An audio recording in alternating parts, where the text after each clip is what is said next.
Здравейте, уважаеми госпожи и господа! Добре дошли на Ханс Валтер Вилд стадион в Байройт. Днес Байройт посреща Арминия Билефелд в матч от първия кръг за турнира за Купата на Германия. Нещо, което не се е случвало на този скромен тим от 15 години насам. За последно те взеха участие в надпреварата през 2006 година. Те имат някои завидни успехи в този турнир в края на 70-те, началото на 80-те години. Байройт достига до четвъртфиналите през 77 и 80-та, да бъда по-точен. Първият път ги спира Род Вайс Есен, после това прави Шалке 0-4. И споменавайки за Род Вайс Есен, миналогодишния препъни камък за Арминия Билефелд беше именно този отбор. Така че изобщо не е безопасен днешния съперник, макар да се намира в регионал лигите. Арминия знае, че срещу такива съперници понякога прави грешни стъпки.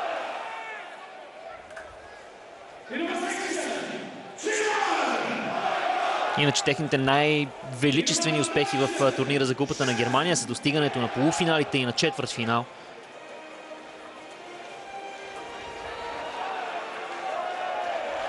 Има доста публика на Ханс Валтер Вилд стадион днес, която ще подкрепя домакините.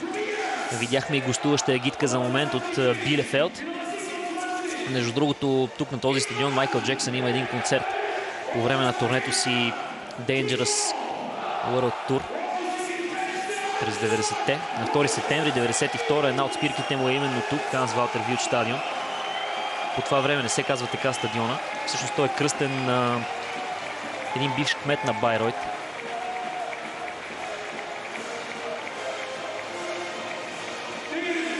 Да, набързо за последните участия на отбора на Байройт в турнира за Купата. Споменах ви през 2006 за последно те играха там. Както знаете, това идва от особеностите на надпреварата, където се допускат общо 64 отбора. Всички от първа и втора Бундеслига, разбира се. Някои от трета Бундеслига и носители на регионални купи. При последното им участие през 2006 те отпадат още в първия кръг от Кикерс Офенбах. Тогава падат с 0-2 тук на този стадион. За последно иначе Байройт преминава през първия кръг на надпреварата през 1988-89 година. Но тогава преодоляват само един съперник, след което на пътя им застава елитния Вердер Бремен и ги разбива с 6-1.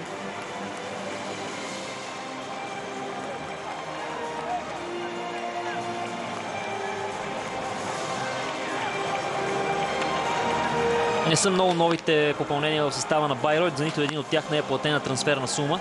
Логично, скромният тим работи с скромен бюджет. Бяха привлечени някои футболисти като свободни агенти, други пък бяха освободени, за да си търсят нов пристан. Тобиас Штокингер е едното ново попълнение. Бенедикт Кирш, Феликс Вебер, Даниел Штайнингер. Главен арбитър на днешната среща ще бъде Робърт Хартман. Негови помощници Кристиан Лайхнер и Мартин Шпекнер.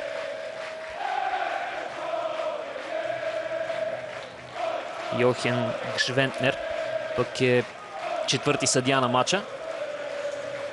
Ето как изглеждат и 11-те на отбора от регионал лига Байерн. На вратата с 31 номер е Себастиан Колбе. В защита номер 3 Денис Липерт, 21 Тобиас Вебер, 19 Штефан Едер, номер 22 Марсел Гьоц, номер 16 в халфовата линия Кемал Каймас, 11 Маркос Цирайс, 27 Иван Кнежевич, 2 Тим Данхоф, номер 9 Александър Ноленбергер и номер 17 Штефан Мадерер.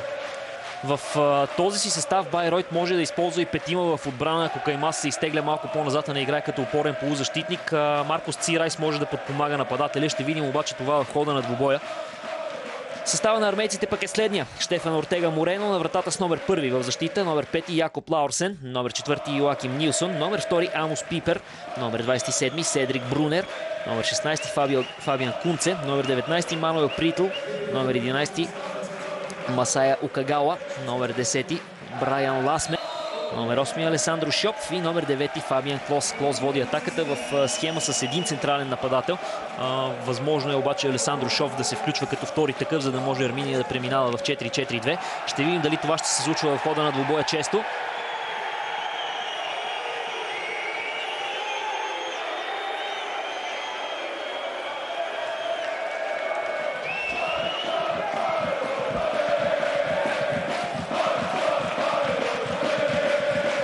Пас в предни позиции. Топката е фаут обаче.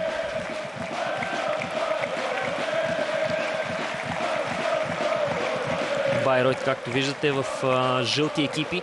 Арминия Билефелд в бялото, черно и синьо.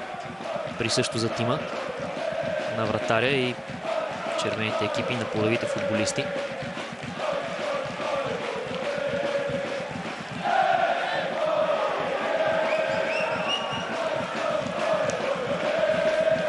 Гостуващата фланелка за този сезон на Арминия Билефелд.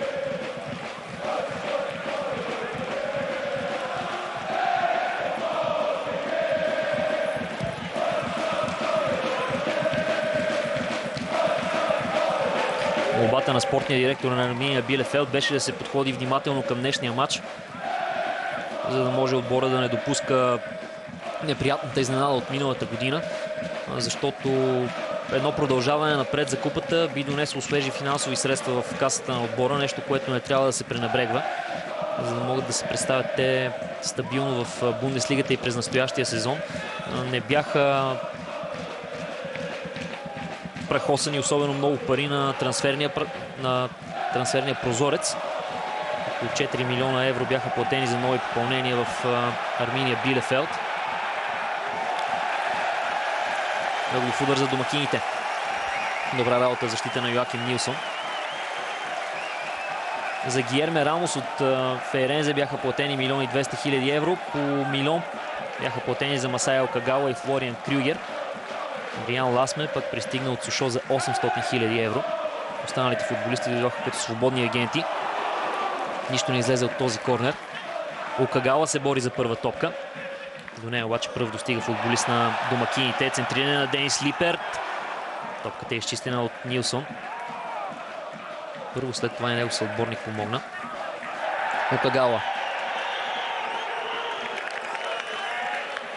Тъче за Арминия Билефелд.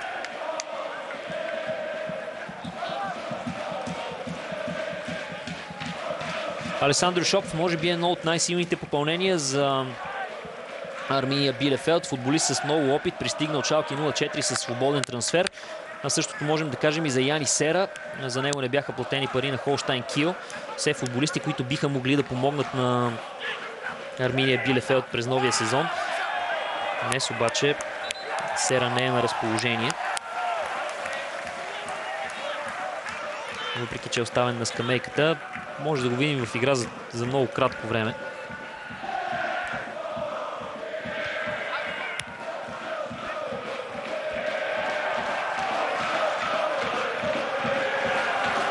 Започва от първата минута.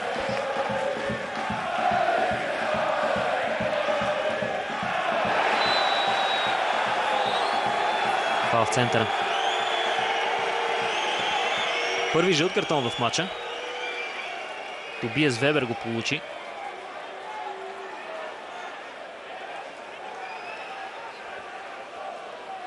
Но възможно е Байройт да играе с петима отзад, с Липерт и Гьоц по крилата, а пък Вебер, Едер и Каймас като трима централни бранители.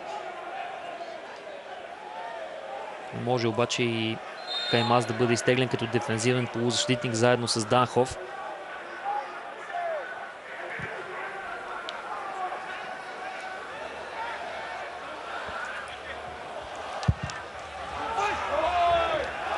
Нищо интересно не проистече от тази атака на армейците.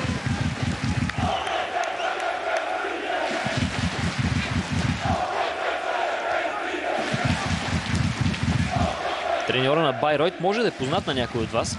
Тимо Рост. Той е бивш футболист на Енергий Котбус. Е играл там в периода 2001 и 2009 година. Нищо не излезе от този удар също. Лека по лека започва да се калиброва Арминия Билефелд. Денис Липерт отправи изстрела. Далеч от опасен обаче беше за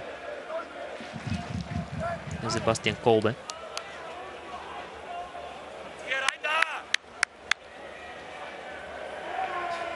Тимо Рост е играл в Енергий Котбус с Димитър Рангелов и Станислав Ангелов. Е бил съотборник и с Красимир Балъков в продължение на 2 години. Те се засичат в Штутгарт между 1998 и 2000-та. Но Рост тогава не е сред основните футболисти по това време, какъвто е българина.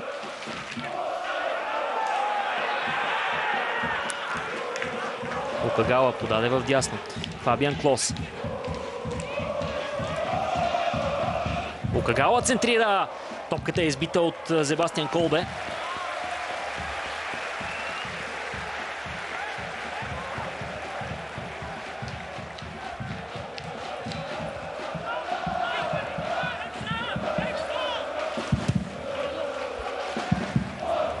Около 6 минути игра на Ханс Валтер Вилд стадион. Продължава да е 0-0 резултата между Байройт и Арминия Билефелд. Стана дума, че Арминия по принцип не би трябвало да си позволи да подцени такъв съперник, при положение, че миналата година си изпати от Рот-Вайс Есен. Мога да кажа дори, че първите минути на двубоя са равностойни. Някои от футболистите, които неминуемо ще бъдат основни в състава на Франк Крамер през новия сезон в Бундеслигата, днес са на терена, така че за подценяване поне на хартия и дума не може да става. Не пестят силите на основните си футболисти Крамер и неговия помощник Илия Груев. Центриране в ръцете на съперника за страж. Колбе опитва да започне контратака.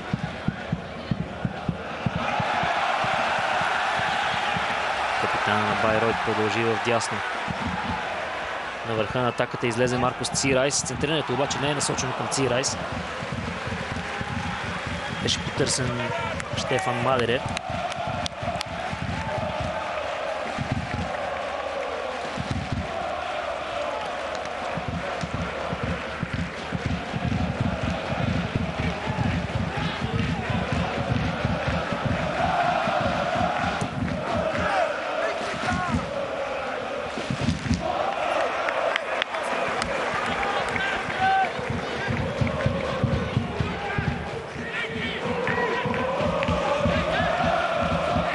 Липерт изпълни тъча.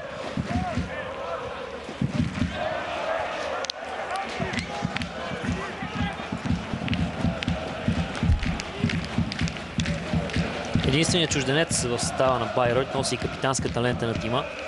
Това е негов 4-ти сезон в Байройт. Предходния успя да вкара 8 гола в регионал лигата в 28 срещи. Офанзивният футболист може да играе и зад нападатели, и като острие, централен нападател. По-рядко обаче в тази роля виждаме Иван Кнежевич.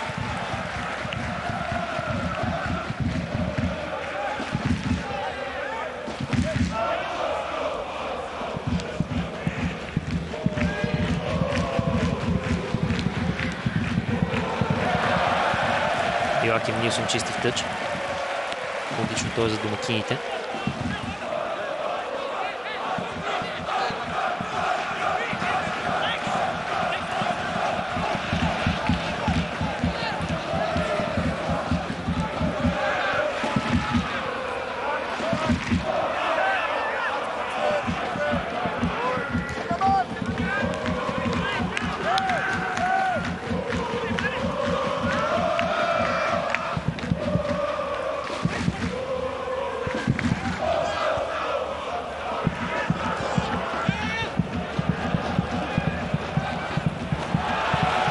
Добре се справи Байройт с това настъпление на гостуващия отбор.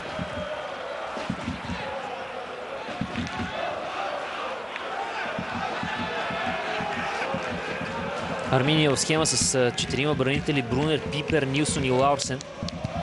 В халфовата линия имаме четворка в формата на диамант. Се движат Окагава и Шоп са по крилата. Кунце и Притл са в средата на терена. Кунце с малко по-офанзивни функции излиза малко по-напред, за да се оформи този диамант. Докато нападатели са Фабиан Клос и Бриан Ласме. Новото попълнение от Сушо и деветката Клос. Днес ще бъдат нагърбени с задачата да притесняват непрестанно домакина. Сега подаването е именно към последния. Окагава притеснява бранителя на Байройт, той изчиства.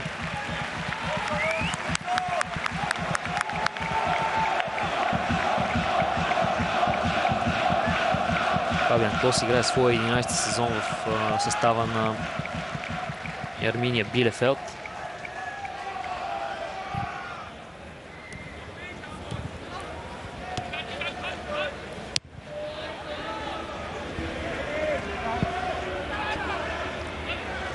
Няма нарушение на Клос. Внимание! Подаването му размина обаче неговите съотборници. Добавката е безмилостна. 1-0. Автор на попадението Якоб Лаурсен.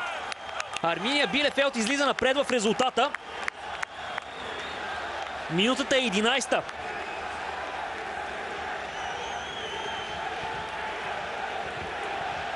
Ето го Илия Груев. Чудесно начало за неговия отбор. Да видим как се развие атаката. Подаване в дясно към Фабиан Клос. Той беше преследван от 19-ката на Байройт. Штефан Едер трябваше да го държи. След това центрирането размина няколко футболисти в наказателното поле, но за щастие на гостите топката се озова в Денис Липерт. Бомбен изстрел на левия халфбек. Просто закова Себастиан Колбе на място. Чудесен удар има датчанин и го показва в тази ситуация. Левия му крак е направо убийствен, но не беше белязал от много време. Миналата година в Бундеслигата не успя да го направи в 16-те мача, в които взе участие.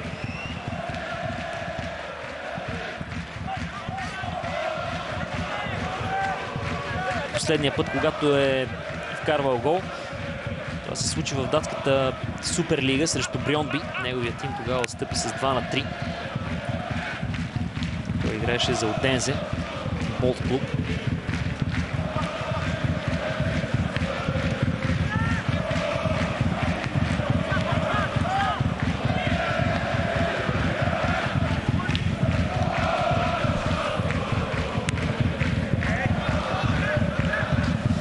Текучеството на футболисти в Арминия Билефелд също ще означава, че ще им е необходимо време, за да се сработят заедно. Един такъв матч с Байройт може би идва в перфектен момент, защото ще даде старт на състезателната програма на Арминия Билефелд, без съперника да е най-претенциозен.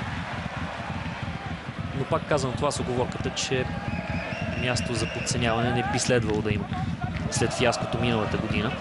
Въпреки че миналия сезон Арминия беше фокусиран върху оцеляването си в Бундеслигата, не е гледал толкова към купата. Слаб удар, който обаче се получава ефектен пас. Шанс за Байройт. 1-1. Резултатът е изравнен. Капитана бележи. Иван Кнежевич изравнява резултата.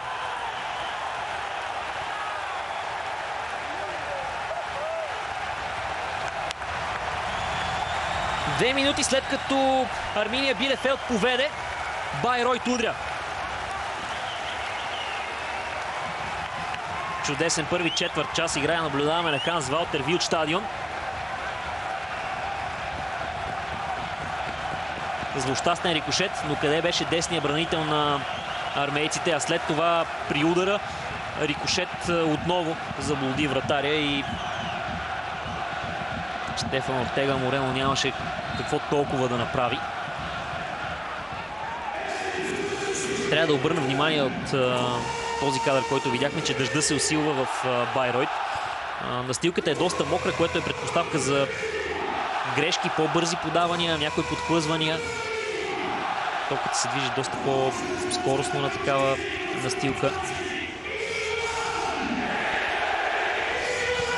По презумпция това би трябвало да дава превес на Арминия Билефелд. В Бундеслигата миналия сезон ги наблюдавахме с някои изключителни контратаки. Да сварват опонентите си неподготвени. Това не е задължително, разбира се. Признавам, за отбора от Байройт не знам твърде много, що се отнася до стил на игра.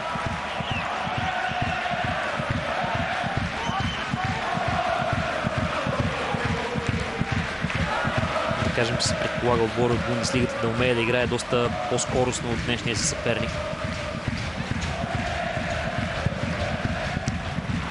Още 9 мача се играят в същия час. Няма как да цитирам всички резултати от тях.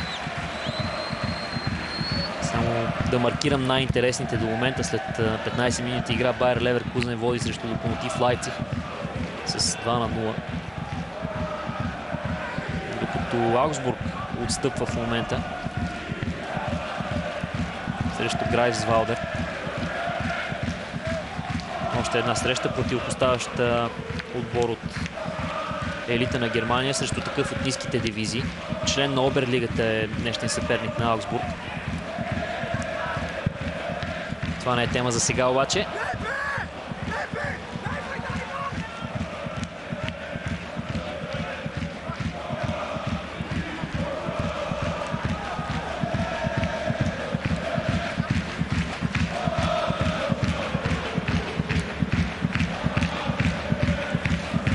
Едно от новите попълнения на Арминия Билефелд, Себастиан Василиадис, днес не е на разположение. Той може да се окаже много важна фигура в полузащитата. Беше привлечен с свободен трансфер Василиадис от Падерборн.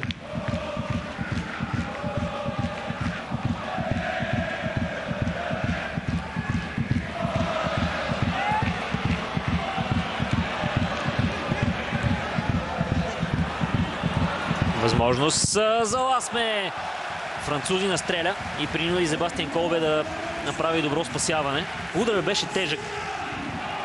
Можеше и да изглежда лесно това, което направи вратаря, но не беше със сигурност.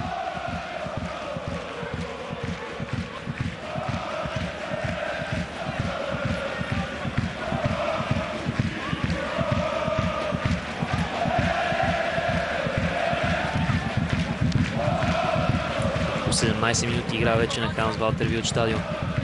Корнер за Арминия Билефелд. Амос Пипер скочи за първа топка, но май извърши и нарушение в атака. Централният бранител на Билефелд. Миналия сезон Пипер записа 30 участия. Вкара веднъж. Направи го при равенството 3-3 с Байерн Мюнхен.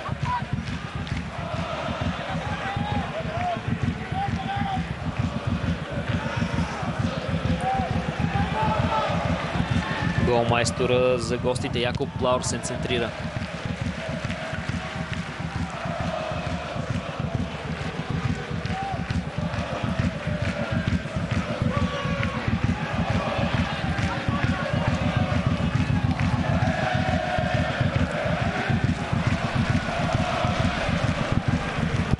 Топката беше върната назад към вратаря на Байеройт Колбе.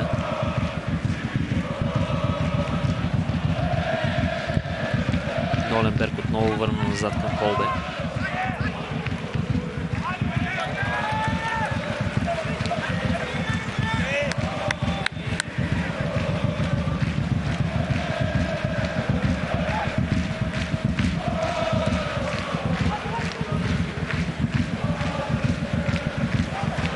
Окагава. Подаване по земя на Окагава. Много хитро. Ласме се опита да пропусне топката. Нямаше негов съотборник, обаче, който да връхлита там от втора позиция. А Байройт беше подреден добре в отбрана.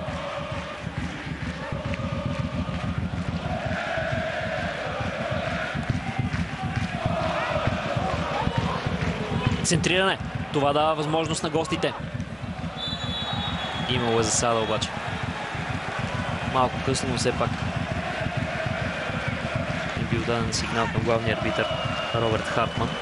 Един от опитните съдии днес е получил този наряд. Решението е перфектно. Видя се от това повторение. Напомням ви, че регламента не предвижда наличието на VAR за ранните кръгове на турнира за Купата на Германия. Така че днес каквито решения да вземе съдията, те биха били окончателни.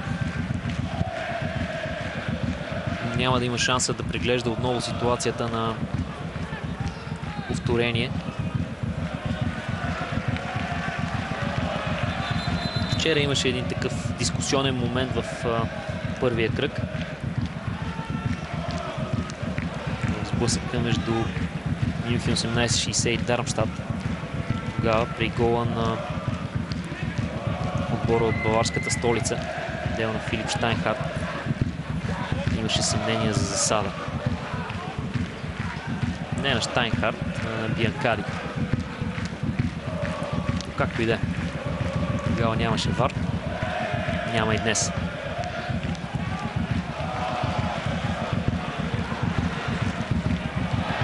Иначе Мюнхен 1860 стана първият отбор, класирал се напред за втория кръг. Всъщност това не е съвсем вярно, защото Динамо Дрезден не игра продължение и се озова в следващата фаза.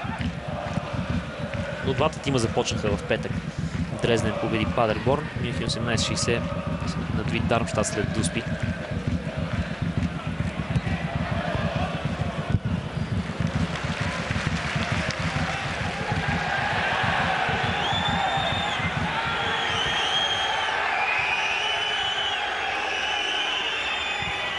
Номер 96 повежда на Айнтрахт Нордерштет.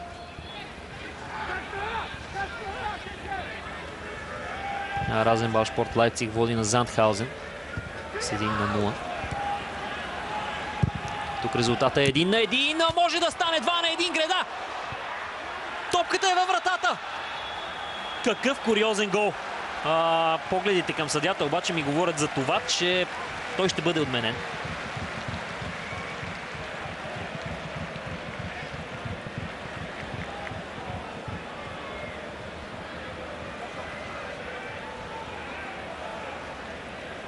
Да. Правилно. Кагава беше в засада. Иначе гол щеше да бъде редовен. Мислих да не е имало нещо в вторичната ситуация, но още Окагава е бил в засада. Ами обягнал в реално време.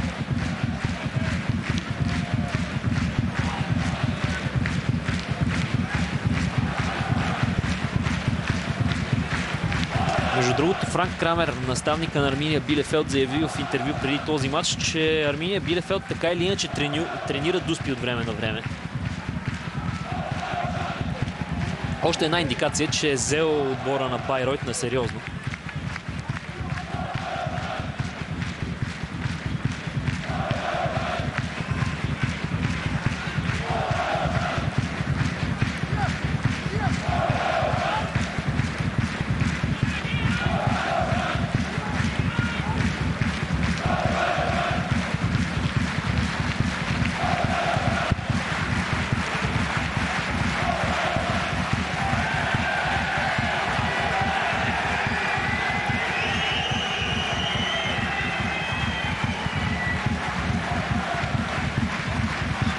Штефан Ортега подаде напред към Аус Пипер.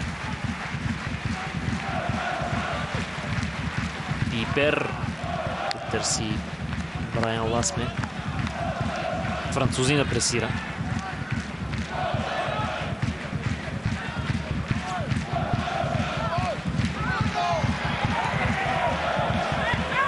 23-та минута на матча. Темпото е добро определено.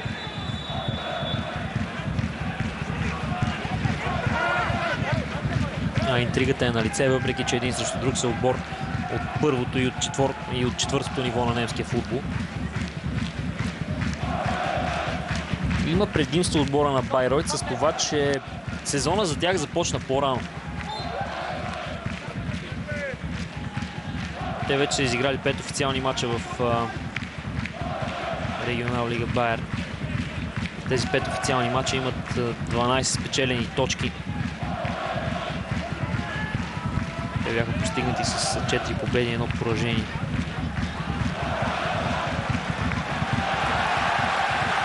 Шанс за контрадействие. Данхоф подаде напред. Мадерер върна към Данхов. Центриране на Данхов. Не се разбраха двама бранители в червено. Топката е в капитана Иван Кнажевич. Сбърка Кнежевич.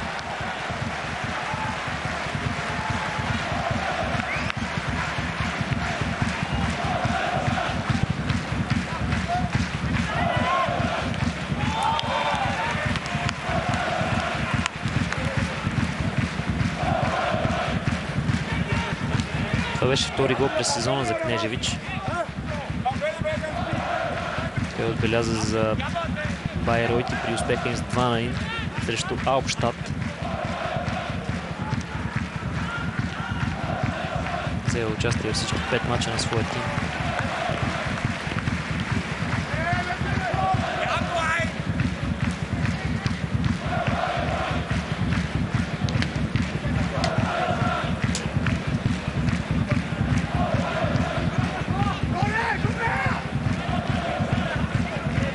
Седрик Брунер ще изпълнява.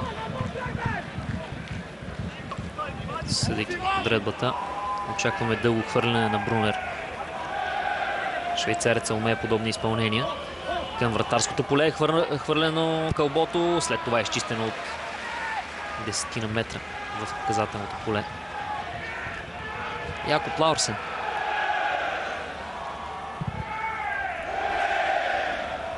Много компактно се движи отбора на Байройт. Това е една приятна изненада, смея да твърдя. С 4 в отбрана в крайна сметка се е решил да действа Тимо Рост.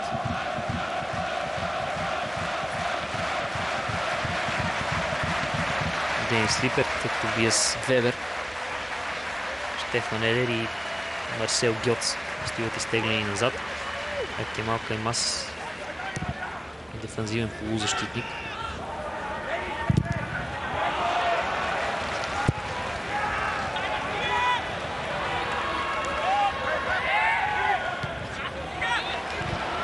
Това може да стане опасна атака за домакините. Няма да бъде достигната топката обаче.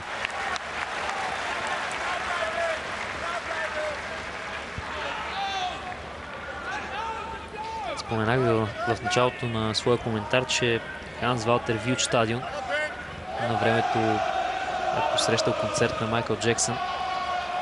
Представете си, тук на този стадион тогава е имало над 32-3 хиляди зрители. Наистина впечатляващо. При пълния капацитет съоръжението по трибуните може да побере до 20 хиляди. И правостоящи и седнали. Възможност за Арминия. Изстрел от движение, Греда! Добавката обаче е безмилостна. Автор на попадението е Фабиан Клос. 2-1 за Арминия Билефелд. Минутата е 28. Първата намеса на Себастиан Колбе беше добра. След това обаче, когато топката се отбие от гредата, гостите имаха късмет. Засада при паса нямаше към Ласме. Центрирането на французина беше добро. Изчистването на бранителя в жълто хич.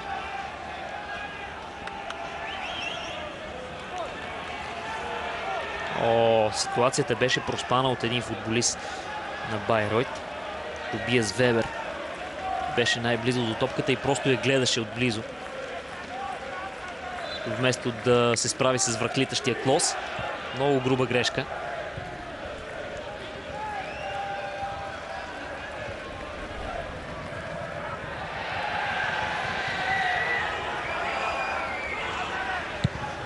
Избързаха се с паса гостите.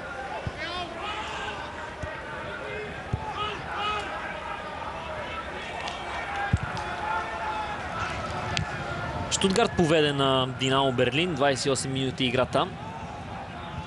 Динамо Берлин е домакин. Разбира се, както предвижда регламента в Купата на Германия. Грайвсвалдер продължава да води на Аугсбург. В Лайпциг срещата между Локомотив и Байер Леверкузен продължава да се движи с резултат 0-2 в полза на аспирините.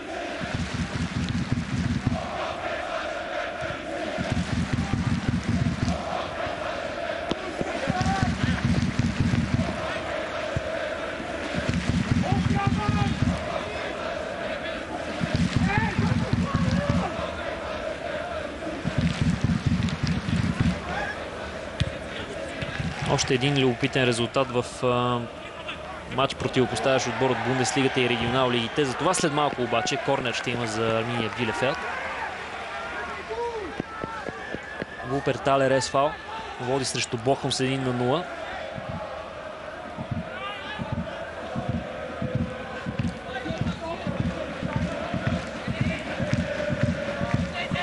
Има време обаче и за изненади. И големите да поправят грешките си.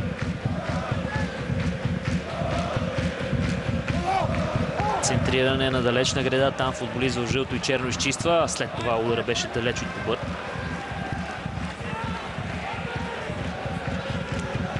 Фабиан Кунце го отправи.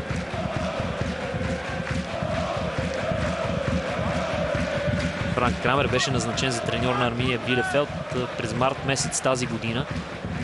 Той поиска в редиците си като асистент Илия Груев, който тогава работеше за Вердер Бремен.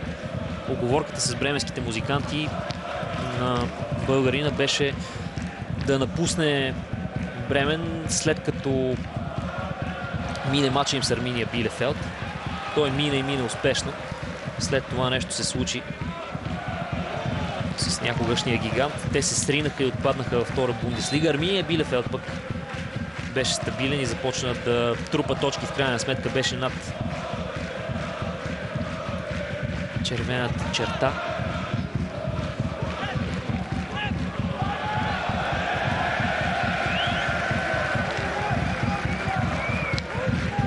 Илия Груев младши пое към втора Бундеслига. Очакваме неговия дебют във второто ниво на немския футбол.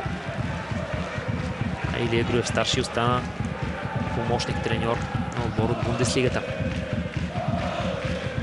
Искрено им желаем успехи и на двамата.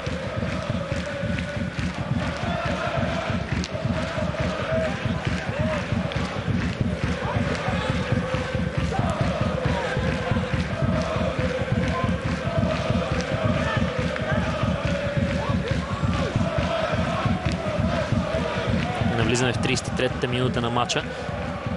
2-1 за Арминия Билефелд. Байройт обаче не стои лошо.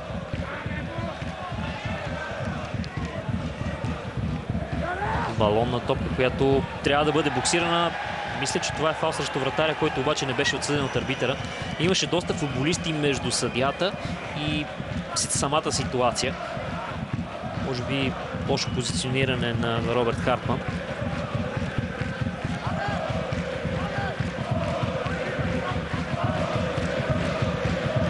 Да, това беше фал.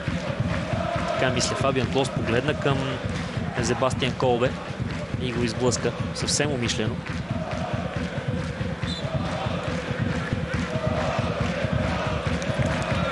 Ситуацията обаче вече е в историята.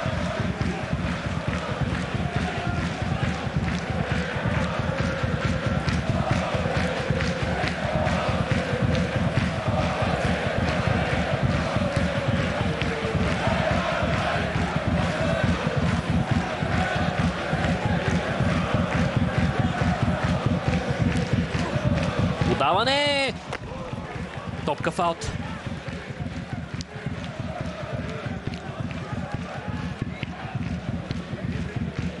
Амос Пипер беше човек, който центрира на Фабиан Кунце.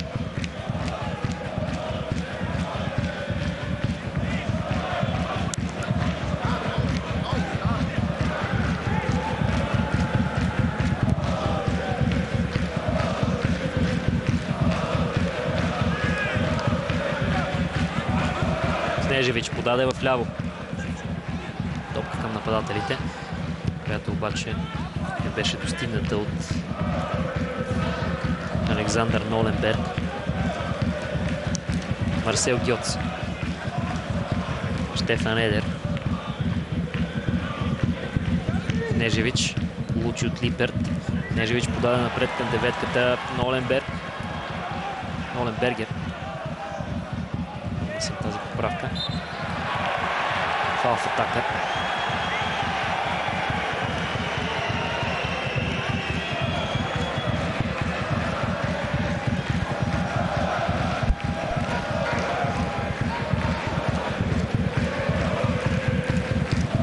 с много въпросителни около отсъждането.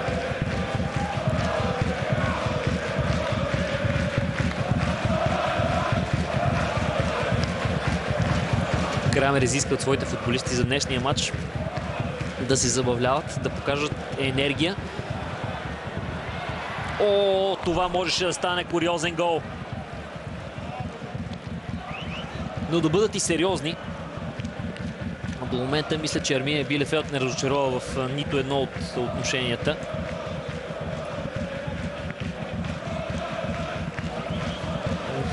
Това ще да бъде един от случайните голове, които Фабиан Клос е отбелязал в кариерата си. Корнер. Куп от играчи около и пред точката за дуспата. Центрирането е на втора града. Далечната града обаче скочи футболизо жълто и черно. Явно за последно състезател на Арминия обаче е играл.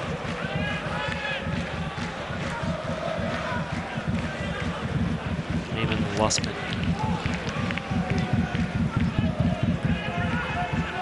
Кемал Каймас. Добро подаване на Каймас. Кнежевич. Още по-хитър пас на Кнежевич. Възможно за Байройт. Добра намеса на Штефан Ортега. Вратаря на армейците се справи.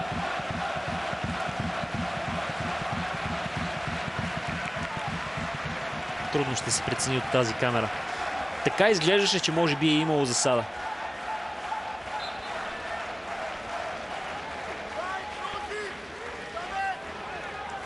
Не се нагърбвам с категоричност обаче.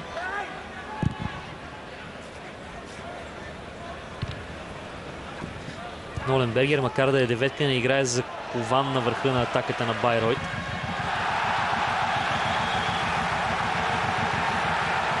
Сега го виждаме по лявото крило. Може би именно към него ще е насочен пас. Пипер изчисти.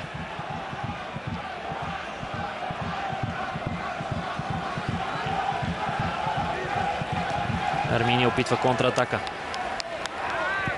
Ласме е бърз, но не е толкова, че да гони безнадежни топки. Тази беше така.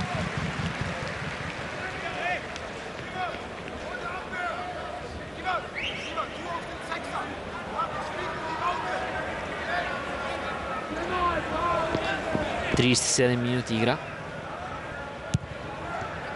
в Байройт. Резултатът е 1-2.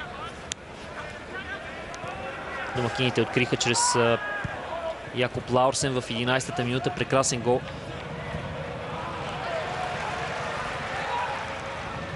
На левия бек на гостите. Секунди по-късно обаче Иван Кнежевич възстанови паритета. А в 28-та минута Фабиан Клос върна аванса на армейците.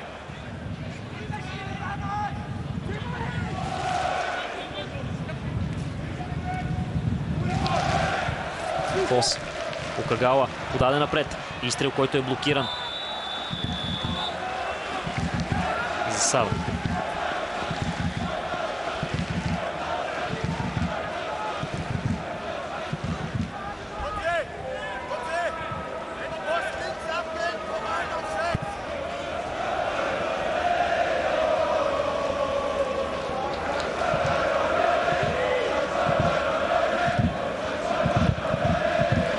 Крамер, освен в Арминия Билефелд, като старши треньор, е работил и в Фортуна Дюселдорф за много кратък период. Работил и в Хофенхайм за кратко. Значи за последно водеше гарнитурата до 19 години на австрийския Ред Бул Залцбург.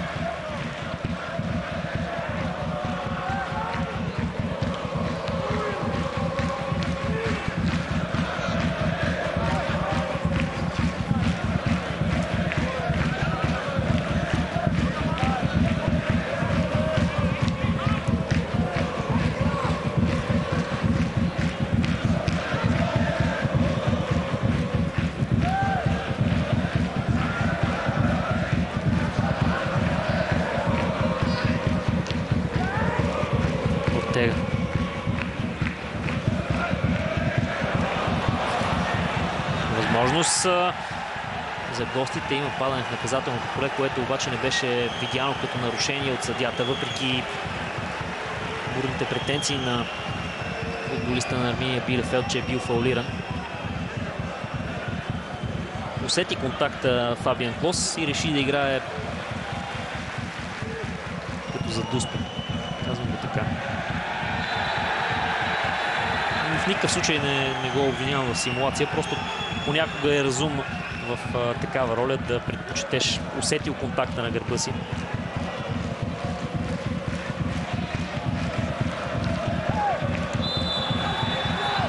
Да утежниш ситуацията за отбора домакин, както е в случая. С някой жълт картон, защо не и Дуспа. Преди време такива порядки се използваха доста по-брутално, когато препоръките към съдиите не бяха за неприлагане на двойно наказание, именно червен картон и Дуспа. Едно правило, което поне според мен се струва доста полезно, що се отнася до изчистването на играта.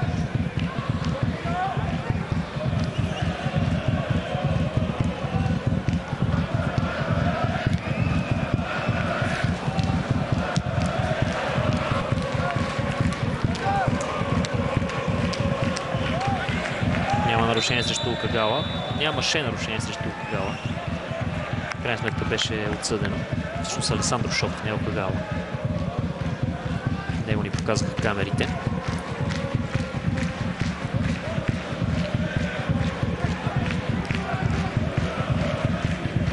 Амос Пипер ръста към Себастиан Колбе.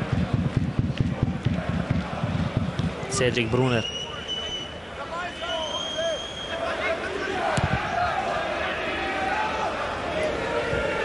Добър пас на швейцареца.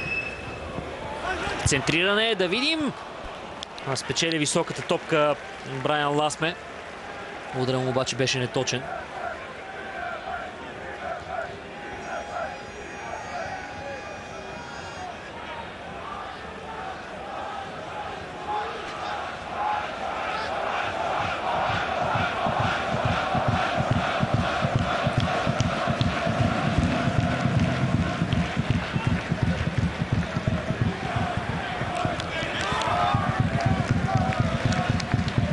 Марсел Гьоц. Само пресечен. След това беше свалена топката от Штефан Мадевер. Гьоц подаде в дясно.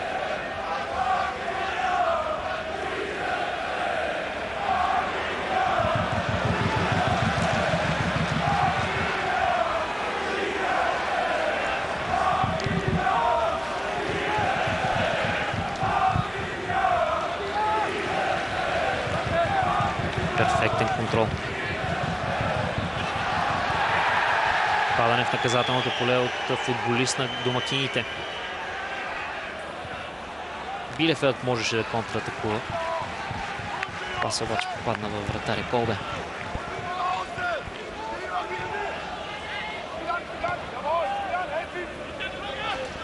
Ноленбергер подаде напред към капитана. Кнежевич продължи още веднъж към Цирайс. Маркос Цирайс продължи в дясно. Пас по земя. Лошо изчистване. Отново ще има центриране. Цирайс стреля с глава. Аут. Скоро ще научим какво ще е продължението, което е решил да остави на тази среща арбитъра. Навлизаме в 44-та минута от сблъсъка. През първото полувреме отборите почти не са дали брак в футболно отношение. Не е имало бавения на играта излишни. Въпреки че видяхме вече 3 гола на Ханс Валтер Вилд стадион, чистия футбол преобладава.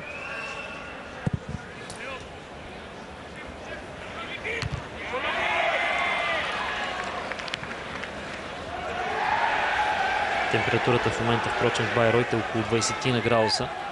С това и дъжда. Условията са приятни. Въпреки че настилката е мокра, поне не е августова горещина. Корнер за Арминия Билефелд.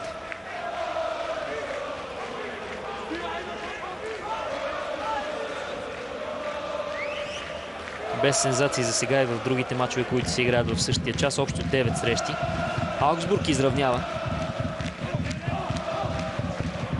Корнера на Арминия Билефелд не доведе до нищо особено. Успява да задържи топката в очертанията на игрището, обаче състезателя на гостуващия тим. Амос Пипер предпочете да изиграе ситуацията по атрактивен, но неефективен начин. Центриране на Пипер. Ще има изстрел от дистанция. Точно така. Рикошет двоен. Претенции за игра с ръка. Отново обаче неуважени.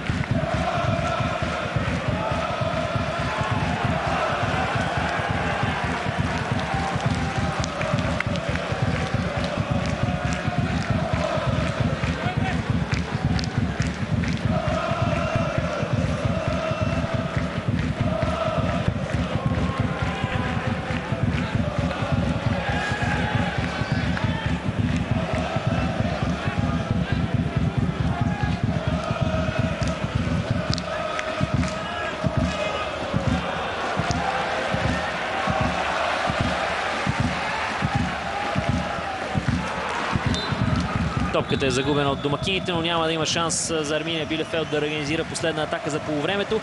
2-1 на почивката в полза на гостуващия тим, след като в 11-та минута Якоб Лаурсен даде аванс на отбора, воден от Франк Крамер и Илия Груев. 3 минути по-късно Иван Кнежевич, капитана на домакините от Байройт, изравни. А в 28-та минута Фабиан Клос направи 2-1. И така, разделяме се за кратка почивка, след което ще се върнем на Ханс Валтер Вилдстадион за второто полувреме. Останете с нас.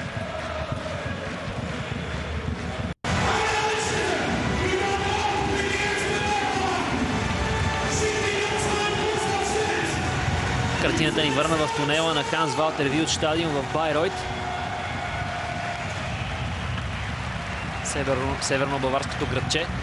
Днес има повод за празник, защото тук гостува елитния Арминия Билефелд, отбор от Бундеслигата срещу тим от регионал лигите. Байройт обаче стоя добре през първото полувреме, въпреки че допусна 2 гола. В 11-та минута играчите на Франк Крамер и помощникът му Илия Груев откриха резултата. Якоб Лаурсен беше автор на попадението. Изключително красив гол, тежък удар на левия защитник на Арминия Билефелд попадна във вратата на Себастиан Колбе. Минути след това обаче капитана на Байройт Иван Кнежевич възстанови паритета. В 28-та минута Арминия Билефелд си върна аванса, а автор на попадението беше деветката Фабиан Клос. И така, Байройт Арминия Билефелд след 45 минути игра 1-2. Отборът от Бундеслигата може и да има проблеми. Не личи да е подценил обаче днешния си съперник, както предупреждаваше Франк Крамер, човека в фокус. Не виждам нови имена на терена от това, което видяхме през първото полувреме. Ако има такива, ще ви запозная с рокадите в хода на двубоя. Набързо съставите. За отбора на Байройт на вратата с 31 номер Себастиан Колбе. В защита трети Денис Липерт, номер 21 Тобиас Вебер. Той има жълт картон от първото полувреме. 19 Штефан Едер, 22 Марсел Гьоц. Номер 16 Кемал Каймас, номер 11 Маркос Цирайс, 27 капитана Иван Кнежевич, номер 2 Тим Данхоф и 9 Александър Ноленберг. На върха на атаката 17 номер Штефан Мадерер, с уговорката обаче, че той постоянно сменя мястото си с Маркос Цирайс. Понякога Цирайс играе като единствения нападател на Байройт, понякога двамата застават заедно напред. За отбора от Бундеслигата Арминия Билефелд на вратата с първи номер Штефан Ортега Морено. В защита номер 5 Якоб Лаурсен. Четвърти Йоаким Нилсон. Номер 2 Амос Пипер. Номер 27 Седрик Брунер. 16 Фабиан Кунце. 19 Мануел Притл. 11 Масая Окагала. Номер 10 Брайан Ласме. 8 Алесандро Шопф и номер 9 Фабиан Клос. Още 9 мача, всъщност общо 9 мача, още 8. Тоест се играят в същия час от турнира за Купата на Германия.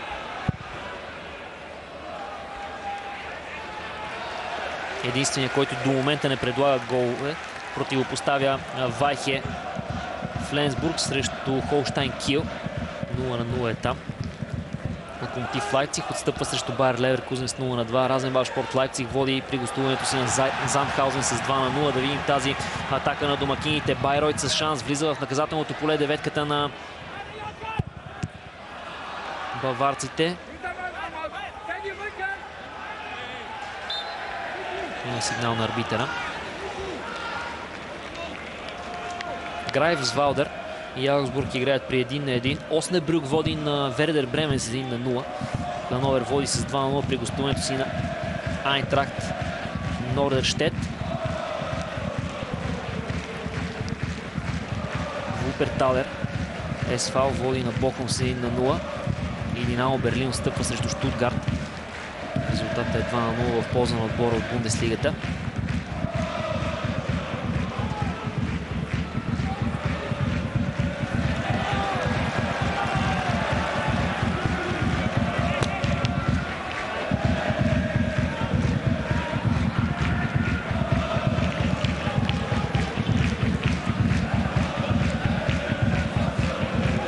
Нещо, което може би вълнува, със сигурност вълнува помощник треньора на Франк Крамер,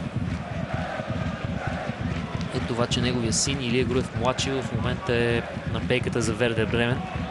Те отстъпват срещу отбора от трета Бундеслига. Оснебрюк. Може през второто по време да се появи в игра.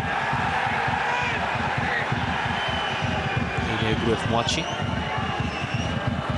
Тук за сега Арминия Билефелд има крехък аванс срещу Байройт. Тази атака беше спряна обаче. Чудесна работа на Денис Либерт. Между другото, добър матч може да се каже за Либерт. Седрик Брунер хвърля към наказателното поле. Топката е изчистена. Стори ми се от Штефан Едер. Връщане назад на Йоаким Нилсон към Штефан Ортега Морено. Йоаким Нилсон.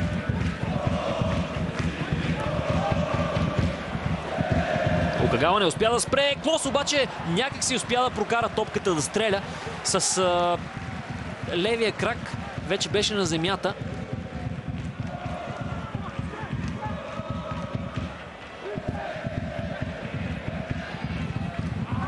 Още един изстрел, този път много неточен.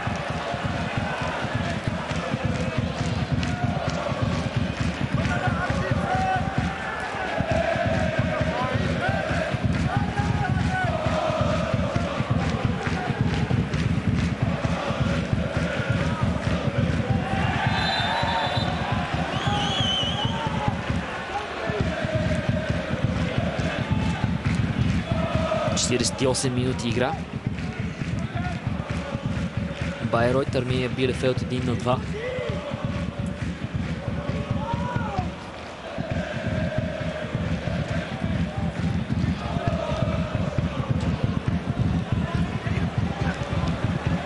Възможност за домакина. Сега могат да бъдат хванати на контратака. Много важна намеса. Офанзивата обаче продължава.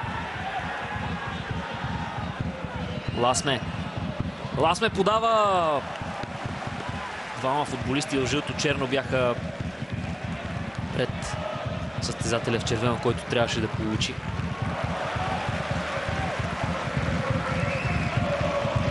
Якоб Лаурсен. Отново Лаурсен.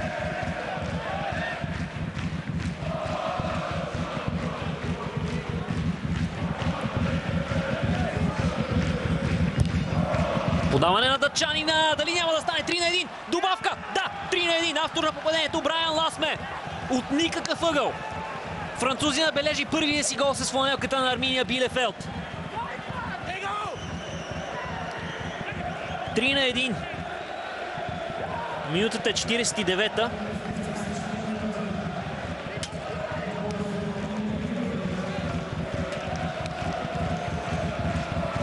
Добър матч и за Ларсен.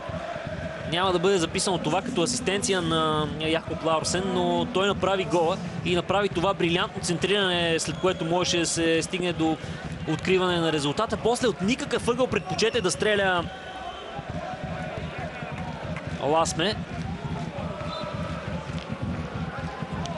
За Арминия Билефелд. Миналия сезон в Лига 2 на Франция той отбеляза 9 гола в 32 мача за своя Сошо. За последно се разписа през май месец в вратата на Оксер. Тогава неговият тим загуби обаче с 2-3.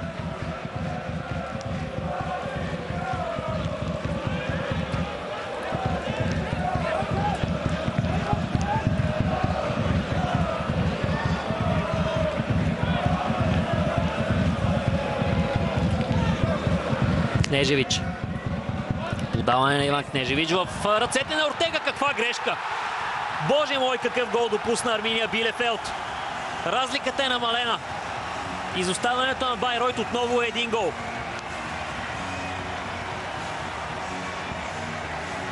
Изключително груба грешка на Ортега.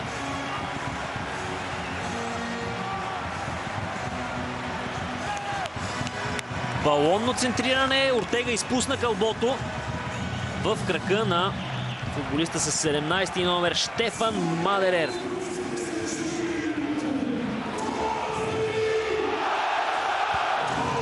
Два на 3. 52-а минута.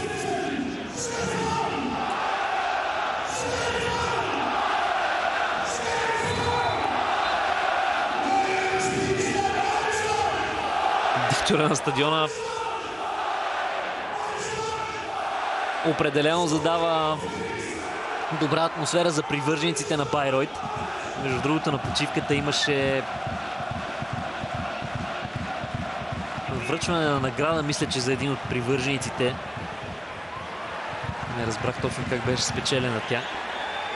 Но наистина такива мачове обикновено се превръщат в празник за отбора, който посреща тима от по-висока дивизия и резултата дори да е слаб, те вземат максимума от това. Отделно, че получават постъпления от около 120-130 хиляди евро от това, че матча е в първия кръг за турнира за купата. Ако успеят да отстранят съперник, средствата се удвояват. Допълнително и, разбира се, привържениците по трибуните носят финансова подкрепа за тима. Понякога такива отбори от регионал лигите се нуждаят от всяко евро, което може да предложи един подобен сблъсък. Аз се сещам за много отбори от Бундеслигата, които правят в Германия. По принцип тези жестове са чести. Приятелски мачове с тимове в тежко финансово положение, за да могат да им помогнат.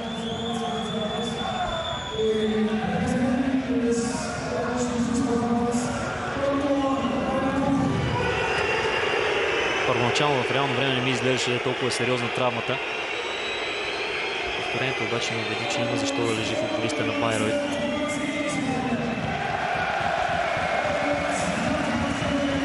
Тимо Рос беседва с своя асистент. Денис Липерт напуска на краках. И ние ще видим отново попадението, което направи резултата 2 на 3.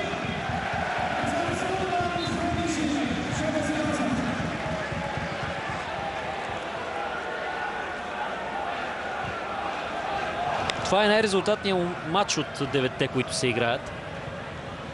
С 5 гола до момента.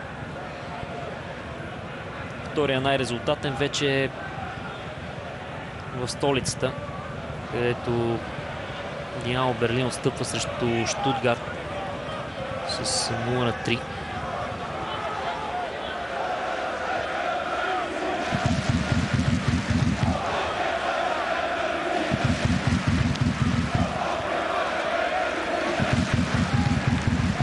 Пипер подава в дясно.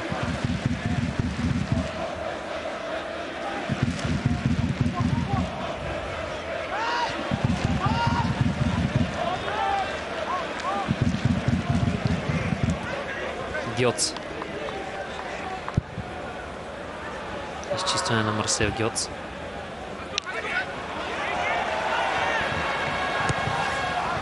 Тим Данхов опита да обърне по фланга. Неточно подаване.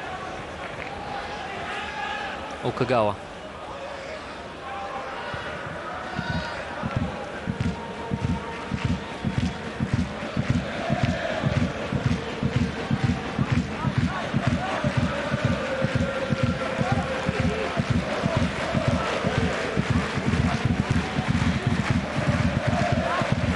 Аугсбург прави пълен обрат срещу Грайвсвалдер.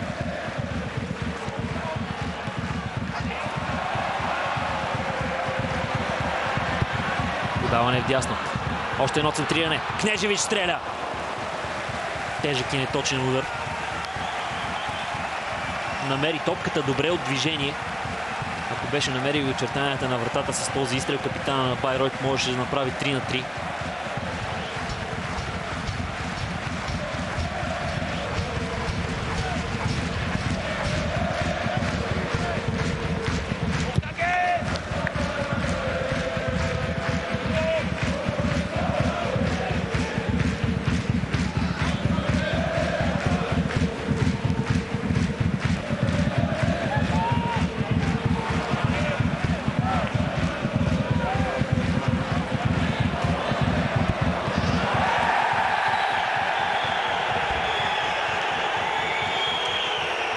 Бурни освирквания.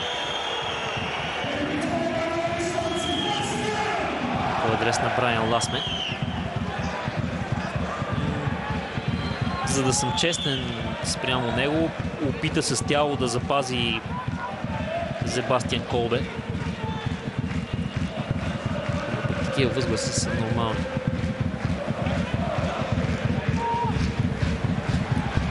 Когато си гост, рядко нещо по-спорно ще бъде разгледано от твоята гледна точка.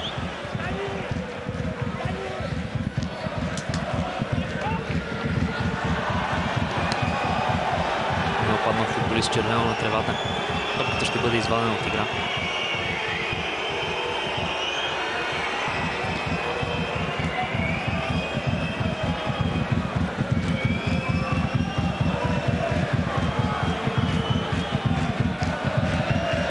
Както страда Фабиан Клос. Беше изблъскан от Штефан Едер.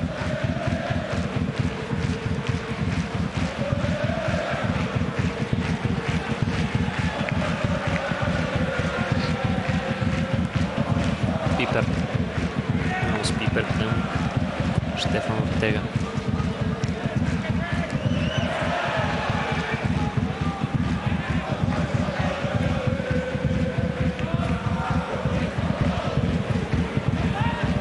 Да видим. Лаурсен опита да влезе в наказателното поле. Перфектният шпагат обаче срещу него направи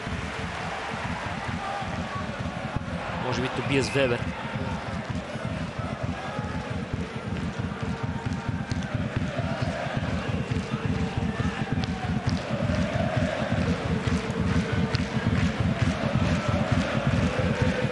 Готви се първа смяна.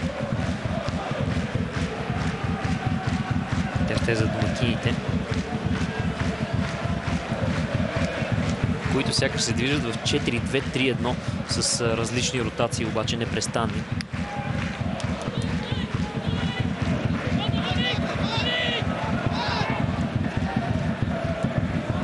Схемата на Арминия пък по-скоро е 4-3-3 с Фабиан Клос, Брайан Ласме, изтеглени по-напред. Малко зад тях се движи Кунце.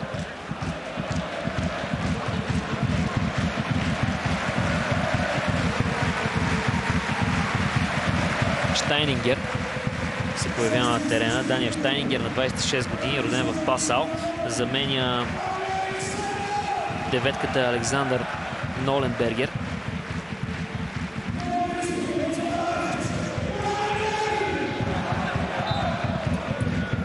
Штайнингер миналия сезон състезаваше в трета Бундеслига в Магдебург. Иначе е юноша на Гройтер Фюрт. Има и един сезон в Ян Регенсбург в своята визитка.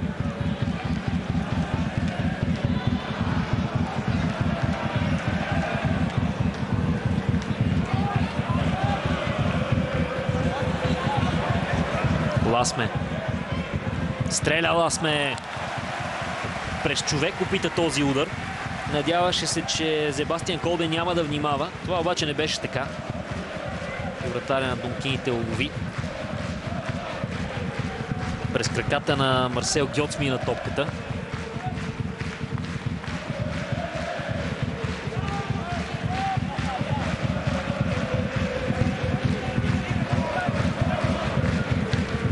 Дори при 3-1 стана дума, че Байройт играе достойно срещу Арминия Билефелд. Играе стегнато, подредено, без да има много разстояние за футболистите на Арминия. Отделните линии в баварския отбор се подкрепят добре. Когато даден футболист е надигран един на един, на такива ситуации има, веднага има кой да го препокрие. Често се случва. Има и грешки, естествено. За това сме видели 5 гола до момента. Има и грешки обаче от страна на Арминия Билефелд. Вярвам, че ще има още ситуации за Байройт до края.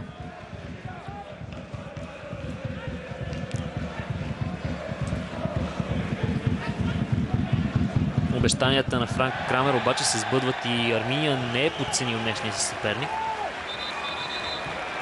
Стана дума през първото полувреме, че все пак отбора домакин вече е изиграл 5 официални сблъсъка през този сезон. За тях той започна, докато за Арминия Билефелд това е първа среща.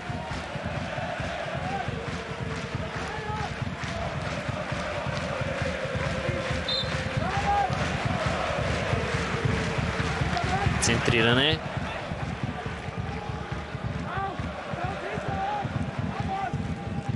Офанзивата може да продължи. Доста лековато се опита да премине покрай капитана на Арминия Билефелд, състезателя в жълто-черно. Това беше Денис Липерт.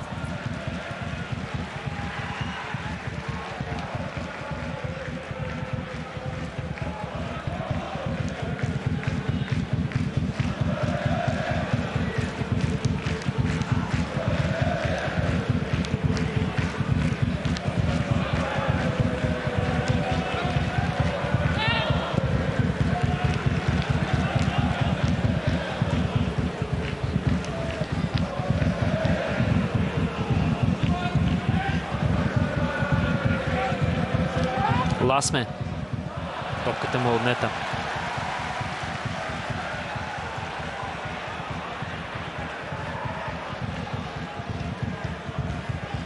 ...63 минути футбол на Ханс Валтер Вилд стадион. Байройт Арминия Билефелд 2-3. Сблъсък, който определено си заслужава да наблюдавате. Да, имаше доста грешки, но сезон едва сега започва за Арминия Билефелд, а за Байройт е разбираемо. Днешният им съперник е много над тях и като класа, и като бюджет, и като реноме, смея да твърдя. Въпреки че Байройт има своите златни години.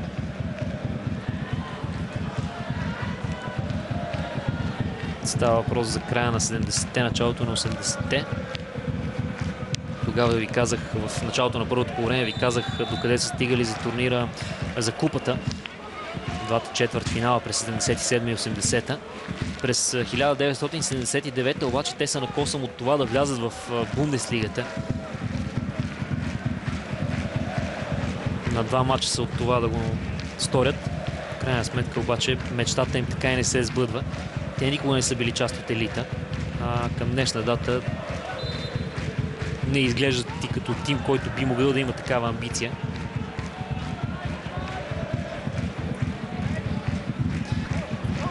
Центриране от статичното положение. Топката е изчистена. Може да има изстрел от дистанция. Точно така. Право в гърдите на футболист в жълто-черно обаче. Лошо изчистване.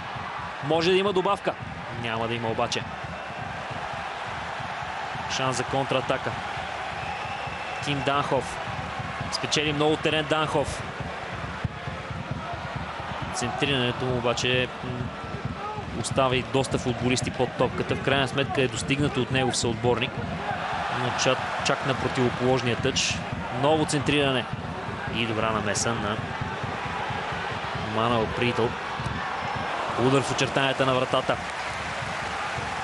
Намеса на Штефан Ортега.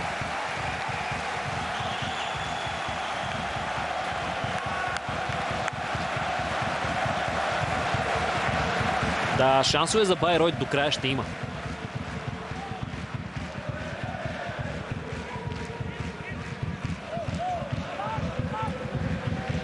Фабиан Клос. Клос в наказателното поле. Дали няма да стане 4-2? Не и в тази атака.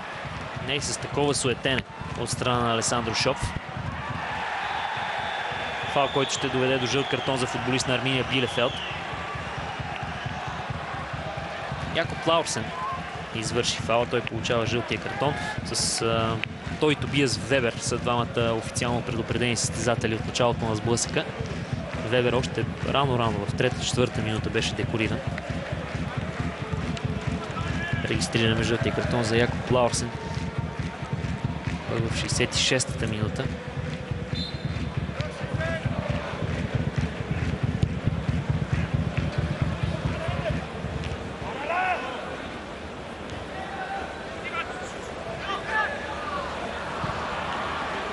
Айнтрахт Нордерщет в момента отстъпва срещу Хановер с 0-4. Това до момента изглежда и единствения, може би, предрешен матч. Казвам може би, защото сме виждали всякакви обрати. Просто изглежда малко вероятно отбора от втора Бундеслига да изпусне такъв аванс срещу по-непретенциозния си съперник. Зандхаузен също е с единия крак вън от надпреварата, след като губи от Разенбаушпорт Лайпциг у дома с 0-3. Штутгарт със същия резултат води в столицата на Динамо. Бившият гигант на източна Германия Динамо Берлин. Отдавна забравен.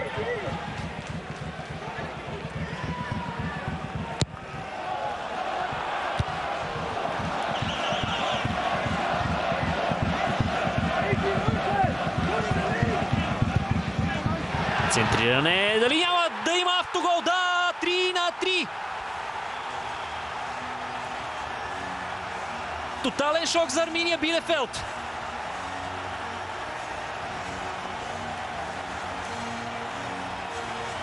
Радост за Тимо Рост. Центрирането беше на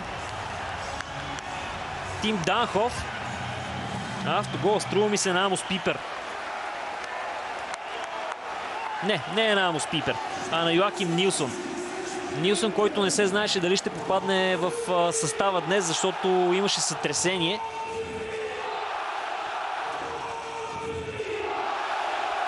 Започна като титуляр, игра добре до този момент, в който сбърка.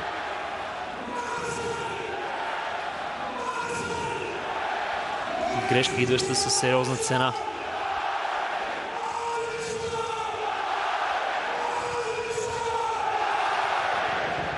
На 3. Какъв матч само. За щастие именно той попадна в нашата програма от 8 други. Избрахме най-резултатния.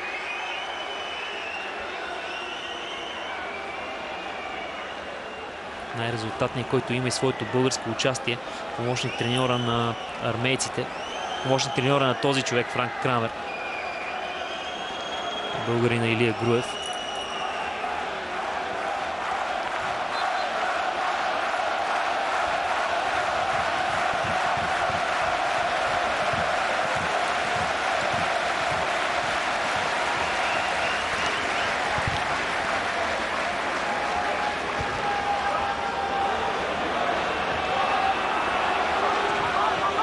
Фабиан Клос.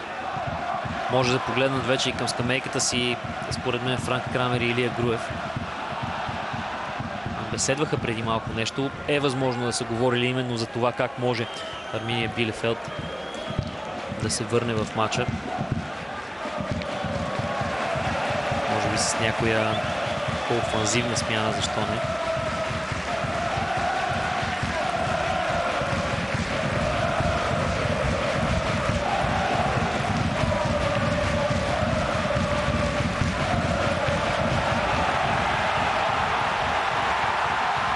Да видим тази ситуация. Шанс за Байройт.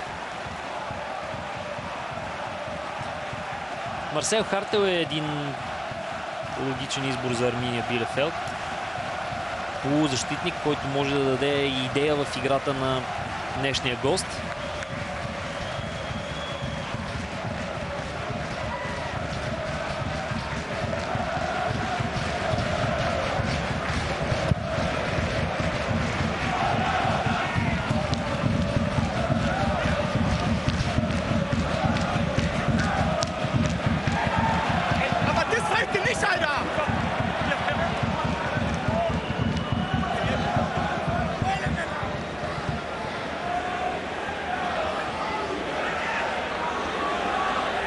Ларсен ще изпълнява тъча.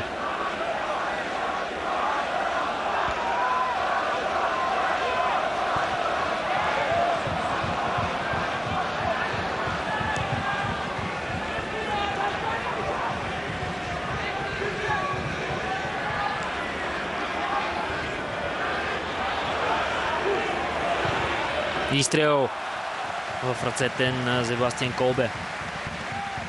Още един, който само ще влезе в статистиката на Арминия Билефелд, но не беше достатъчно опасен, за да застраши вратата на Колбе.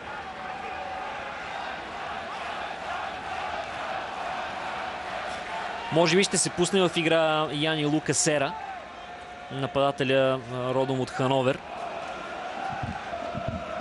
който миналия сезон вкара 13 гола за Холштайн Кил във втора Бундеслига. Добро спасяване, макар и ъгъла да беше удобен за Себастиан Колбе.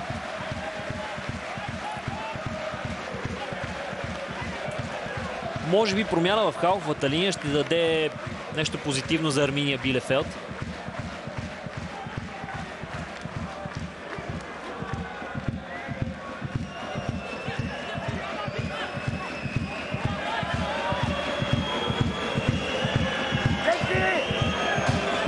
Със сигурност дори Арминия Билефелд да продължи, няма да е оптимално за тях да се стига до продължения.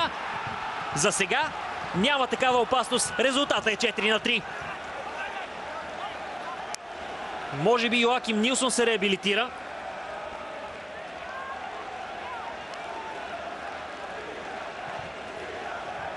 Седми гол в матча и четвърти във вратата на Себастиан Колбе, този път от статично положение. Центрирането от ъговия удар беше добро. Точно Нилсън е човека, който отпрати топката в ъгъла на вратата. Добре насочен изстрел. И Себастиан Колбе можеше да се намеси по-добре, но виновният тук е защитника, който не скочи заедно с Нилсон. Ето го Илия Груев до Франк Крамер. 4-3 за Арминия Билефелд.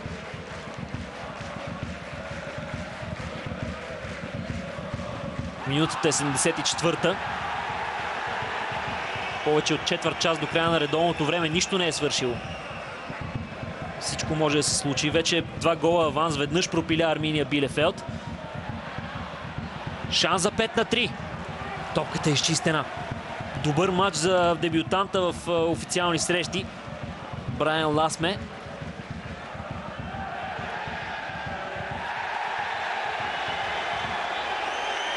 Това в центъра.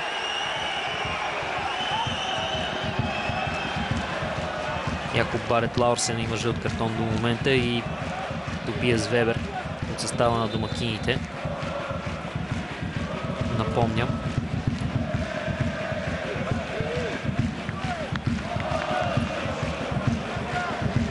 Мисля, че това е Феликс Вебер.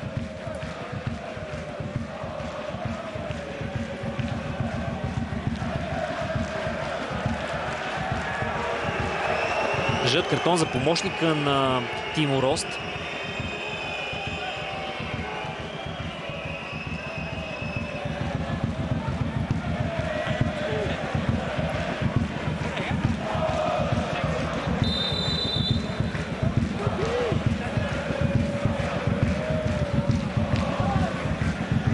За сега не е извършена смяната.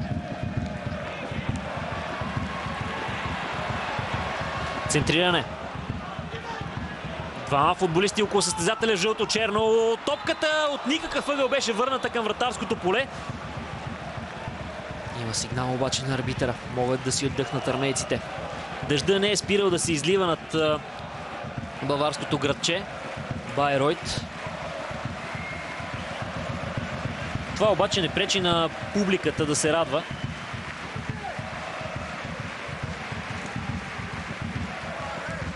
Играта напуска футболиста с номер 16 Кемал Каймас, за да освободи място на Феликс Вебер.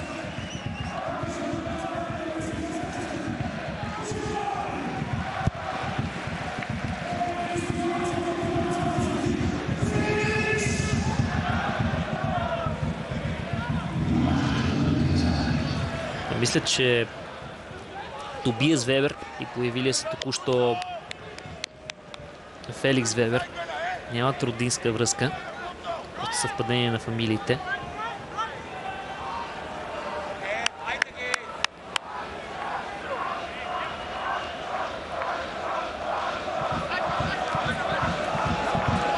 Тобиас е юноша на Нюрнберг, докато Феликс на Мюнхен 1860.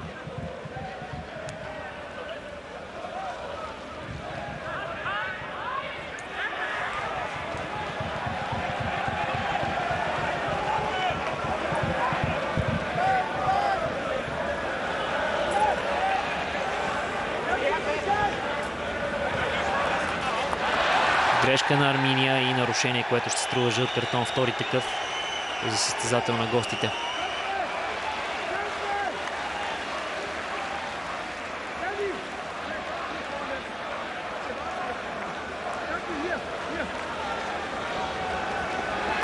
Амос Пипер го получи.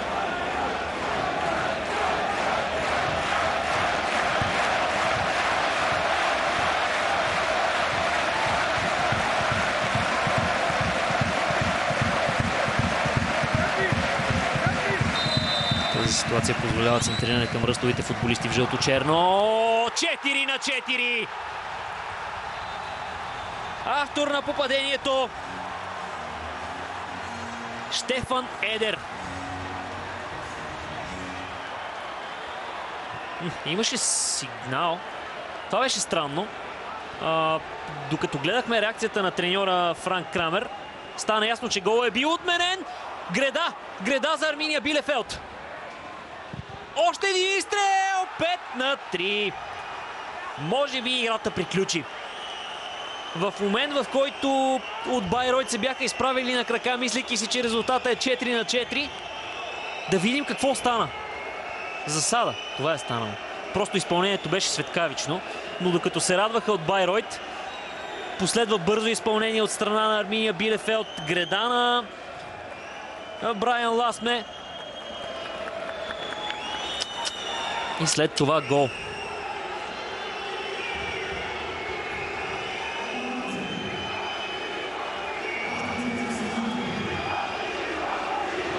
Дори не регистрирах в бързината, че автор на попадението е Фабиан Кунце.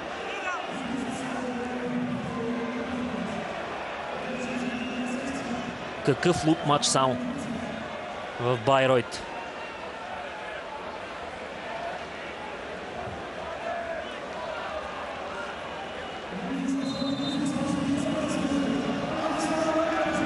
Фабиан Кунце отбелязва първия си гол от години насам. За последно се беше разписвал в регионал лигите за Рьодингхаусен срещу дубъла на Борусия Дортмунд през 2019 година.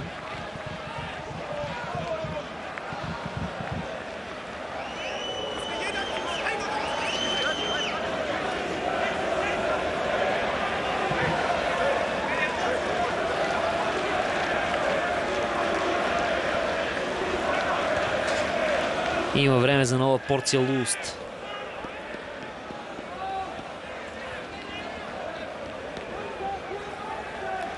Осем гола за сега.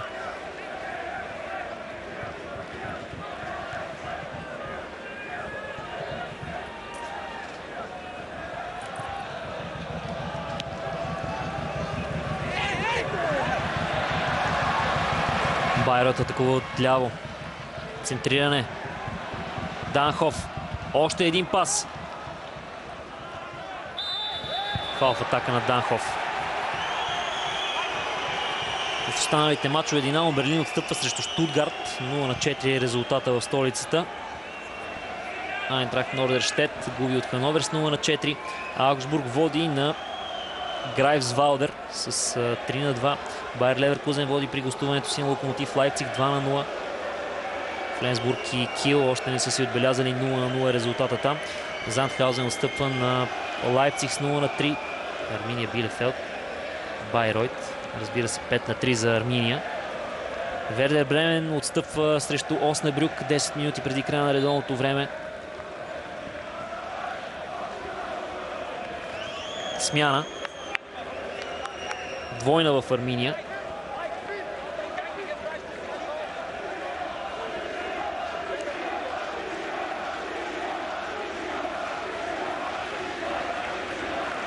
Майк Вандерхорн влиза на мястото на Алесандро Шопф. Другия футболист, който ще се появи на терена, е Флориан Крюгер. Единият юноша на Шалке 04, другия на Утрехт. Холандеца, разбира се. Нидерландеца. Е играл в Аякс също така. Другия заменен състезател е Масая Окугава.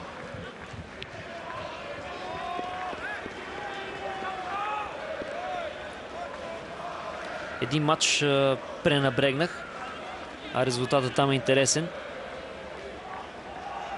Вуперталер СВ, Бохум 1-1. 82-а минута е там. Отбор от Бундеслигата срещу отбор от Регионал лигата.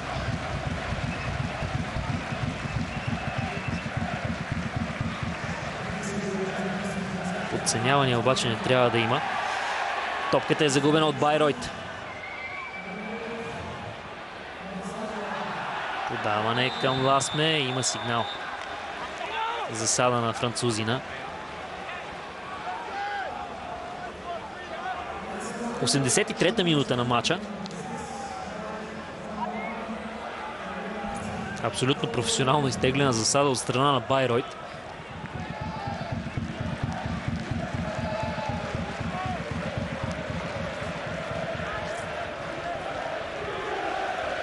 Фабиан Клос подава в ляво. Якоб Лаурсен. Центриране на Лаурсен, засечено от Тобиас Вебер. Това ще бъде корнер за Арминия. Смяна в Байройт. Едно от новите попълнения. Тобиас Штокингер се готвят да влязат на терена. Той има 2 гола през този сезон в шампионата.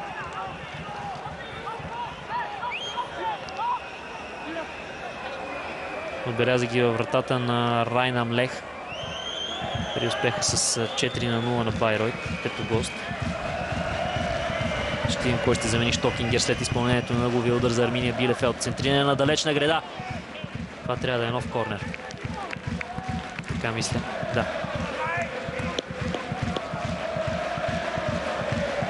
Няма да е единична смяната. Дори виждам още двама състезатели. Един е Патрик Веймар. Той е родом от Байройт. Местен състезател на 25 години. В юношеските гарнитури на Нюрнберг започва. След това играе за Дубала.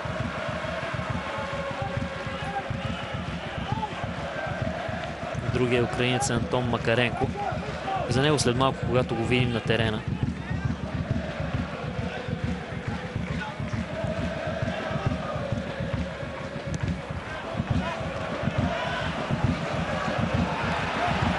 Пас напред. Да видим. Брайан Ласме може да вкара втория си гол. Да, 6-3. Смазващ резултат в полза на Арминия Билефелд, но наистина същинско шоу се получи тук в Байройт.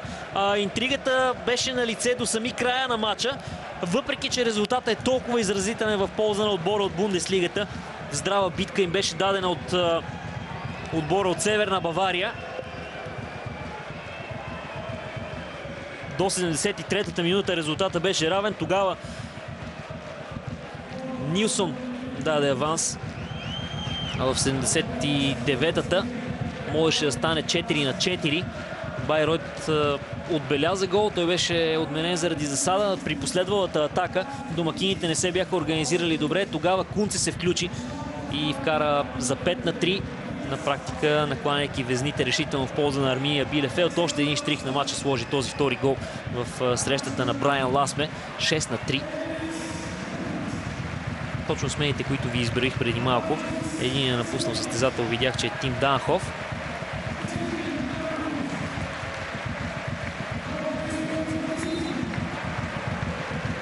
Макаренко игра от 5 години в Байройт.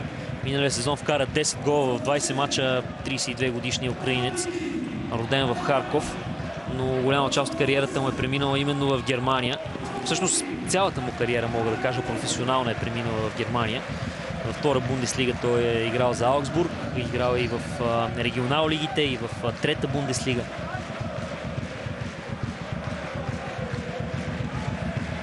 Следващ гол в матча ще бъде 10-ти.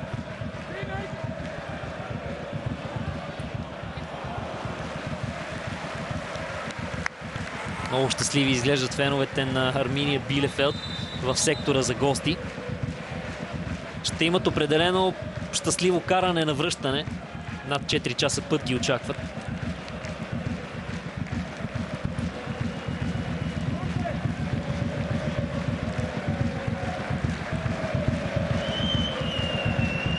Кристиан Габауер влиза на мястото на Брайан Ласме. Французин отстъпва позиция.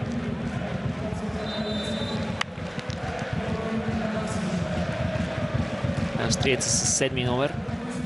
Миналия сезон изигра 23 мача, вкара веднъж.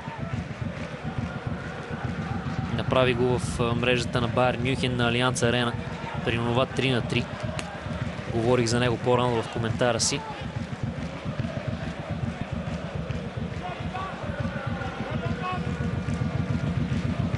Около 400 км разделят Северна Бавария от Северен Райн-Вестфалия. В частност Байройт и Билефелд.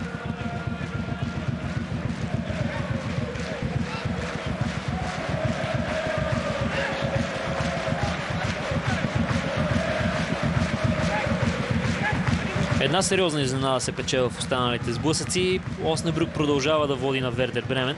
Бременските музиканти са на път да отпаднат от надпреварата и ще трябва да се фокусират в представянето си във втора Бундеслига, ако не направят нещо до края. Илия Груев младши още не е получил игрово време за сега.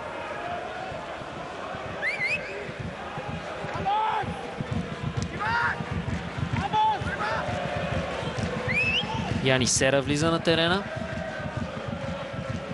Другия пък е белгийския бранител Нейтан Демедина.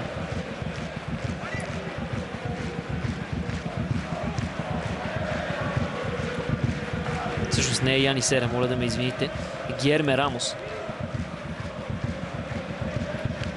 Амос Пипер напуска и Седрик Брунер.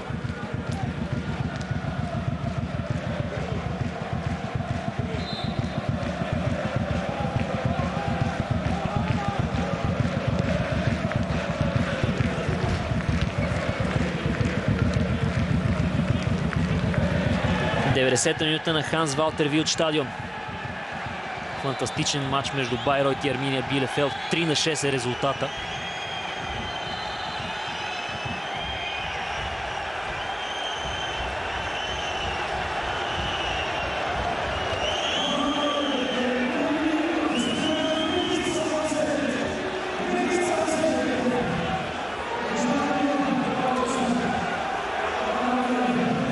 Подобни нерви не е изключено да съпътстват матч, включващ 9 гола.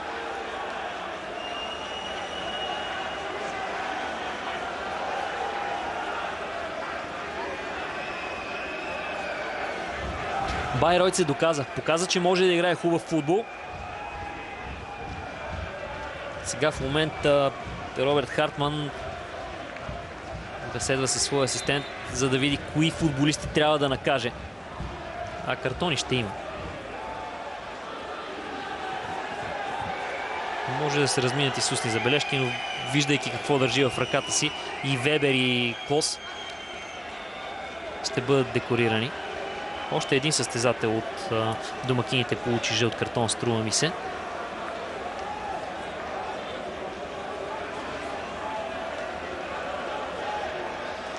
Завлезле Патрик Веймар от скамейката. Да, Веймар беше замесен в тази ситуация.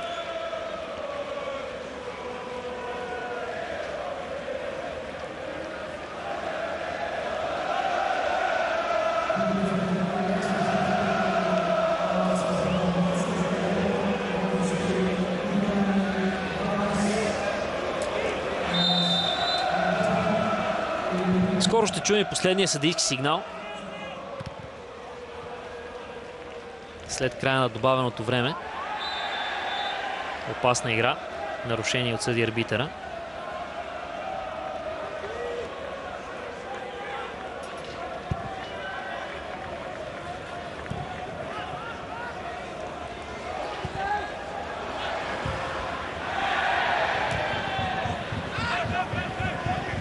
В късен матч в днешния ден носителя на купата започва защитата на трофея си в Висбаден.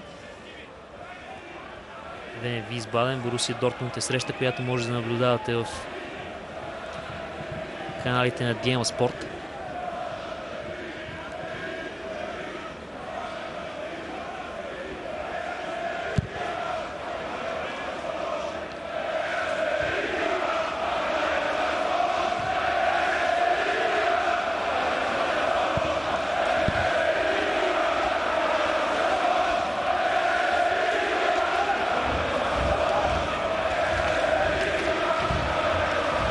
Втора минута от продължението се играе вече.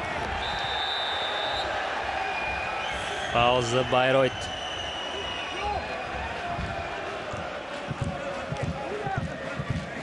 За да е пълно шоуто, баварците може да отбележат четвърти гол, общо 10-ти в матча. 3-6 е един резултат, който трябва да говори нещо на Арминия Билефелд. Сигурен съм, че треньорите ще обърнат внимание на това, че защитата им днес не изглеждаше по най-добрия начин. Казвам го така, за да бъде дипломатично. Имат работа за вършене Франк Крамер и Илия Груев, наясно с това.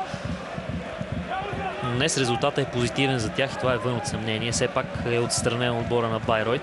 Втори кръг в турнира за Купата на Германия за Арминия Билефелд. Само последният съдийски сигнал ще го официализира. Втори кръг, който ще донесе и допълнителни финансови постъпления на армейците. За радост на спортния им директор, който обърна внимание, че това не е маловажно.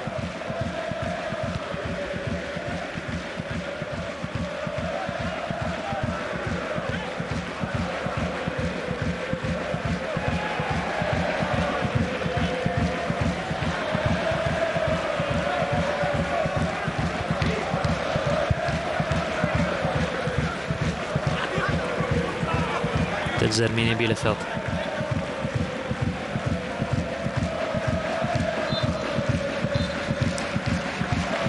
Това беше всичко. Роберт Хартман сложи край на матча.